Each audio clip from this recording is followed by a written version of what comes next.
അമ്മേ, അമ്മ ഈ മാസം ലോൺ അടച്ചില്ലേ? അമ്മ 25-ാം തീയതി ആയപ്പോൾ തന്നെ ഞാൻ അമ്മയ്ക്ക് മുഴുവൻ പൈസ തന്നല്ലേ? ഓ അതോ, ഞാൻ എന്നോട്ട് നിന്നോട് പറയാം അവൾക്ക് ഒരു AC വാങ്ങിച്ചു കൊടുക്കണോന്ന്. കെട്ടിച്ചു വിട്ടെന്നും പറഞ്ഞ് അവൾ ഈ വീട്ടിലെ കൊച്ചല്ലാണ്ടാവുമോ? എൻ്റെ ദൈവമേ, അമ്മ എന്തോ ഈ പറയുന്നേ? ഞാൻ ഒരുത്തൻ ആ വർക്ക്ഷോപ്പിൽ കിടന്ന് മരിച്ചു പണിതിട്ടാ ഓരോ മാസം കട്ടിച്ച് തള്ളി നീക്കുന്നു.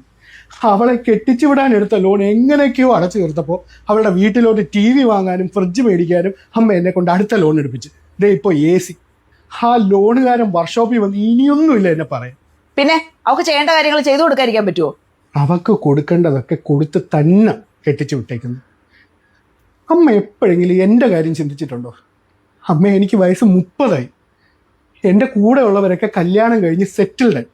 ഞാനോ ഇപ്പോഴും പെങ്ങളെ കെട്ടിച്ചു വിട്ടാൽ ലോൺ അടയ്ക്കാനും അവളുടെ വീട്ടിലോട്ട് അമ്മ മേടിച്ചു കൊടുത്ത സാധനങ്ങളുടെ EMI അടയ്ക്കാനും കാളെ പോലെ കിടന്ന് പണിയെടുക്കും.